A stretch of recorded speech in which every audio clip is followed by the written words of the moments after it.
Good morning students. Class 7 से संबंधित हम पिछली क्लास के अंदर एक्सरसाइज 8 पढ़ रहे थे, जिसके अंदर हमने अनुपात, समानुपात, लाभ हानि, साधारण ब्याज और प्रतिशत के बारे में पढ़ा था। आज उनसे संबंधित कुछ प्रश्नों को समझने का हम प्रयास करेंगे। उसके अंदर क्वेश्चन नंबर पहला है अनुपात ज्ञात कीजिए। क्वेश्चन नंबर फर्स्ट है अनुपात ज्ञात कीजिए। इसके अंदर हमेशा ध्यान रखना है, जैसे प्रश्न में दिया हुआ है 20 रुपए व 240 पैसे। सबसे पहले दिमाग में यह ध्यान रखना है कि दोनों की इकाइयां एक जैसी होनी चाहिए। ठीक है, तो आप पहले अनुपात के रूप में लिख दें 20 रुपए और 40 पैसे। ठीक है, बीच में अनुपात का निशान। दोनों की इकाई अलग अलग है, दोनों की इकाई अलग अलग है। तब हम क्या करेंगे, सबसे पहले ध्यान रखना है 1 रुपीज इक्वल टू 100 पैसा, यानी 1 रुपए में 100 पैसे होते हैं। ये आपको लिखना जरूरी है, तब आप चेंज कर पाओगे एक इकाई को दूसरी इकाई में चेंज करने के लिए। और सबसे पहले ये ध्यान रखना, बड़ी इकाई को छोटी इकाई में जाने के लिए गुणा किया जाता है और छोटी इकाई को बड़ी इकाई में करने के लिए भाग दिया जाएगा। हमें भाग नहीं करना, यानी बड़ी इकाई जो है उसको छोटी इकाई में चेंज कर लो। यानी 20 रुपए है, इसके अंदर किससे गुणा करोगे, 100 पैसे से गुणा करोगे इंटू 100, तो ये इकाई हो जाएगी पैसों के रूप में, जो दोनों इकाई एक जैसी हो जाएगी पैसा। अब ध्यान रखना, यदि कोई संख्या आपस में कट रही है उसको हम काट देंगे। यदि कोई संख्या आपस में कट रही है उसको हम काट देंगे, ये ध्यान रखना जरूरी है। यदि आपने इकाई चेंज नहीं की, यदि इकाई चेंज नहीं की तो आपका आंसर गलत हो जाएगा, 1 रुपए में रह जाएगा, 1 रह जाएगा पैसे में। इसलिए दोनों की इकाई सेम होनी चाहिए। 100 का गुणा करने का मतलब ये है कि ये पैसे में है तो ये भी पैसे में हो जाएगा। अब क्या करेंगे, यदि कोई संख्या आपस में कट रही है उसको हम काटेंगे। सबसे पहले देखते हैं, इस 0 को 0 से काटेंगे। ये 2 के पाड़े में कटता है, ये भी 2 के पाड़े में कटता है। ये करता आपके 1 बार और ये करता आपके 12 बार। अभी भी 2 के अंदर कट रहा है, ये 2 में कट रहा है आपके 50। 100 का आधा होता है 50 और इसका आधा कितना होगा 6। फिर भी देख लें 50 और 6 है, ये इकाई लास्ट में है। उसके अलावा फिर भी अभी ये संख्या दोनों में कट रही है 2 के पाड़े में। ये कटता आपके 25 और ये आपके हो जाएगा 3, तो आपका अनुपात के रूप आ जाएगा 25:3। तो इस तरह से दोनों की इकाइयों को एक सेम करके फिर आपस दोनों के बीच में निशान लगाकर उसको छोटा रूप करते हुए जाना है। कब तक, जब तक कि दोनों सिंप्लीफाई नहीं हो जाते तब तक। यानी 25:3 आएगा, 3 के पाड़े में 25 नहीं आता, 25 के अनुपात में 3 नहीं आता। यही आपका आंसर है।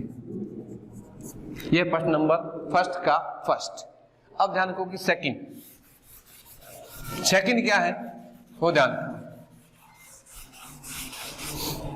सेकंड क्वेश्चन है 5 kg व 8000 ग्राम। अनुपात करना, 5 kg अनुपात 8000 ग्राम। हम देखते हैं दोनों की इकाई क्या है, अलग अलग है। तो सबसे पहले हम लिख देंगे 1 किलोग्राम इक्वल टू 1000 ग्राम। ध्यान रखें 1 किलोग्राम में ग्राम कितने होते हैं, 1000। 1 किलोग्राम के अंदर 1000 ग्राम होते हैं। तो अब ध्यान रखें, इसको ये किलोग्राम में, ये ग्राम में। हमें क्या करना, बड़ी इकाई को छोटी इकाई में चेंज करना। यानी 5 गुणा बड़ी इकाई को छोटी में, तब हम क्या करेंगे 1000 से गुणा कर देंगे। 1000 से कर दोगे गुणा, अनुपात का निशान लगा के 8000 कर दोगे। अब यदि दोनों में से आपस में कोई संख्या घटे तो उसको हम काट देंगे। 1 से 1 0 गई, ये दूसरी 0 गई, ये तीसरी 0 गई। पीछे क्या रहा आपका, इधर से रहा 5, उधर से रहा आपका 8, और यही आपका आंसर है, शॉर्ट रूप। सरलतम। इस तरह से फर्स्ट को हमने किया कि अनुपात कैसे ज्ञात करते हैं। सबसे पहले ध्यान रखें, इकाई याद होगी तब आप चेंज कर पाओगे, इकाई नहीं याद होगी तो चेंज नहीं कर पाएंगे। प्रश्न नंबर सेकंड, प्रश्न नंबर सेकंड क्या है वो ध्यान रखना। यदि 6 कटोरी का मूल्य 90 रुपए है, कितना 90 रुपए, तब 10 कटोरी का मूल्य क्या होगा। यदि 6 कटोरी का मूल्य 90 रुपए है तब 10 कटोरी का मूल्य क्या होगा। ध्यान रखना है, इसको समानुपात के रूप में यह होगा। क्वेश्चन नंबर सेकंड लिखना, सबसे पहले कटोरियों की संख्या, कटोरियों की संख्या, और इसका सामने लिख दोगे इसका मूल्य। 6 कटोरी थी, उसका मूल्य है 90 रुपए। 6 कटोरियां हैं तो उसका मूल्य है 90 रुपए। तो 10 कटोरी के हिसाब से कितना मूल्य होगा, तब हम उसमें क्या कर देंगे, सपोज में हम x रख देंगे, x रुपए। ध्यान रखें दूसरा, पहले 6 थी, अब कितनी होगी 10। तो पहले 90 रुपए थे तो अब कितनी होगी, ज्यादा ही होगी, क्योंकि कटोरियों की संख्या बढ़ रही है तो कीमत की संख्या बढ़ेगी। तो इसको लिखने का तरीका ध्यान रखना है, इधर से संख्या बढ़ रही है तो इधर से भी संख्या बढ़ेगी। तो इस तरह से लिखना है इसको, पहली संख्या आपकी 6 अनुपात 10, 6 अनुपात 10। अब इसका ऐसे पहले हम क्या करेंगे, समानुपात करेंगे, तब सिंबल के रूप में बना देंगे ये चिन्ह। फिर उसके बाद है 90 रुपए अनुपात x, यानी 6 अनुपात 10 समानुपात 90 अनुपात x। अब इसमें ही ध्यान रखना x कहां है, अंदर है या बाहर। अंदर है तो अंतर पदों का गुणन लिख दोगे, बाहर है तो लिखोगे बाह्य पदों का गुणन। हम देखते हैं ये x बाहर की तरफ है, तब हम देखते हैं इसमें लिखेंगे इस तरह से, चरम पदों का गुणन, चरम पदों का गुणन बराबर मध्य पदों का गुणन, मध्य पदों का गुणन। ठीक है, चरम पद के अंदर देखते पहला ही 6 है, दूसरा आपका x, इसका 6 का x से गुणा कर देंगे, 6 का x से गुणा कर देंगे, बराबर में लिखोगे 10 का 90 से गुणा, 10 का 90 से गुणा। ठीक है, 6 इंटू x बराबर 10 इंटू 90। समीकरण के नियम के अंदर ये कहता है बाएं पक्ष के अंदर चर पद है उसको उसी जगह रखा जाता है। यदि कोई संख्या है जोड़ बाकी गुणा है भाग के रूप में, तो हम क्या करें, उसको दूसरी तरफ संख्या ले जाएंगे। यदि प्लस के रूप में होता है तो उधर माइनस में जाएगा, यदि इधर माइनस के रूप में संख्या है तो प्लस हो जाएगी, लेकिन यदि गुणा के रूप में है तब उधर जाके क्या हो जाएगा, भाग के रूप में। तो यहाँ पर ये संख्या जो दी हुई गुणा के रूप में है, तब हम क्या करें, इस संख्या को उस साइड ले जाएंगे, तो लिखेंगे x बराबर 10 इंटू 90 बटा 6, x बराबर 10 इंटू 90 बटा 6। 10 और 6 2 के पाड़े में कट रहे हैं, ये आपके कटेगा 5 बार, ये आपके कट गया 3 बार। ठीक है, अब देखो ये 3 इसके पाड़े में कटा, ये 3 एकम 3, ये 3 का भाग दोगे तो आ जाएगा आपका 30। अब हम क्या करेंगे, 5 का 30 से गुणा कर देंगे, x बराबर गुणा आ जाएगा 150 रुपए। फिर नीचे क्या लिखना है, अतः यहां लिख देते हैं, अतः 10 कटोरियों का मूल्य, कटोरियों का मूल्य बराबर 150 रुपए। कितना आया इसकी जगह, 150 रुपए। ये इसका आंसर है जो प्रश्न नंबर 2 के अंदर था। नेक्स्ट प्रश्न हम बढ़ते हैं थर्ड की ओर। थर्ड प्रश्न में क्या कहा है,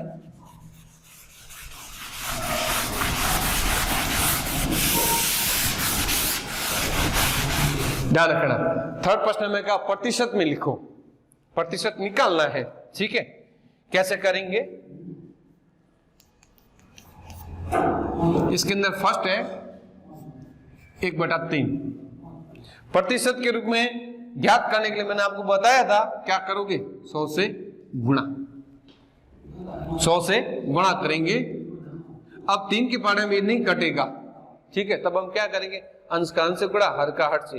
नहीं समझ में आए आप नीचे 1 लिख दें, ठीक है। 1 का 100 से गुणा कर दोगे 100, 3 का 1 से गुणा करोगे 3, ठीक है। अब हम क्या करेंगे, इसका इसमें भाग दे देंगे। ये इस तरह से भाग करना देख लें अच्छी तरह से। 3 का भाग देना नीचे वाली संख्या का ऊपर वाली संख्या में। पहले जाएगा आपके 3 बार, कितनी बार, 3 बार।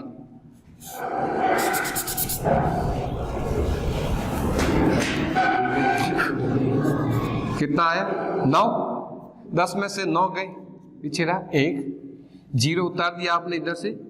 3 की पारे में अभी भी जा रहा है 3, कितनी बार है, 9 आ गया, माइनस कर दिया आपने 1, यानी भाग कितनी बार गया, 33 बार। शेषफल क्या रहा, 1, किसका भाग दिया 3। इसको लिखने का है तरीका है 33 सही 1/3%। यह है प्रतिशत निकालने का तरीका। नंबर 2, इसका दूसरा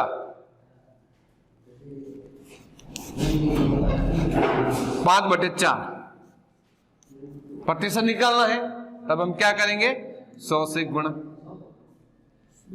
बटा में कर दोगे 1। 25 का भाग इसमें जा रहा है पूरी बार, 25 से कम 25, 25 चौका 100। तो 25 का 5 से गुणा करोगे कितना प्रतिशत, 125% आंसर होगा। यह है क्वेश्चन नंबर 3 और लास्ट प्रश्न है, उसको दिमाग में रखना। प्रश्न नंबर 4 को दशमलव में दिया हुआ प्रतिशत में निकालना है। दशमलव में दिया हुआ है, प्रतिशत में निकालना है। तो कैसे करेंगे, खाना के नंबर 4 में इसका फर्स्ट है 0.75, 0.75 नहीं बोला जाता है, 0.75 बोला जाता है। ये थोड़ा ध्यान रखना है। सबसे पहले ये ध्यान रखना है, प्रतिशत तो निकालना है, आप क्या कर दो, गुणा कर दो, कर दिया, प्रतिशत निकालना है। अब क्या करोगे, दशमलव है, दशमलव को हम पहले हटा देंगे। हटाने का नियम ये होता है कि पीछे से जितने अंक होते हैं उतने अंक छोड़ते हुए, उतने जितने अंक है उसके विपरीत दिशा में, अंश में है तो हर में आएगा, हर में है तो अंश में आएगा। एक्चुअली ये वर्ड है अंश में। तब हम क्या करेंगे, जब इसको दशमलव हटाएंगे, एक संख्या लिखकर उसके पीछे कितनी संख्या 2 है तो 2 जीरो लगा देंगे। अब हम क्या करेंगे, ये संख्या इस संख्या से आपस में कट रही है एक बार, 100 के पहाड़े में 100 चला जाएगा एक बार। अब पीछे संख्या क्या रही आपकी, 75। 75 क्या, प्रतिशत। इस तरह से प्रतिशत निकाला जाता है। इसका सेकंड ध्यान रखेंगे 0.2, तो 0.2 इंटू 100 करने का मतलब प्रतिशत ज्ञात करना, ठीक है। बटा में कर दो कि पहले ही, बटा में अब करेंगे, इसके बाद एक ही अंक है, यानी आ जाएगा 10। एक अंक है तो 10 आएगा, 2 है तो 100 आएगा, 3 है तो 1000 आता है। ये दशमलव का दिमाग में रखना है। अब ये जीरो इस जीरो में कट जाएगा, संख्या इधर है 2 का 10 से गुणा करते हैं तो आपका आता है 20। तो ये आपका आंसर है क्वेश्चन नंबर 4 से संबंधित। तो डियर स्टूडेंट्स, आज इस क्लास के अंदर हमने एक्सरसाइज 8 से संबंधित कुछ प्रश्न पढ़े।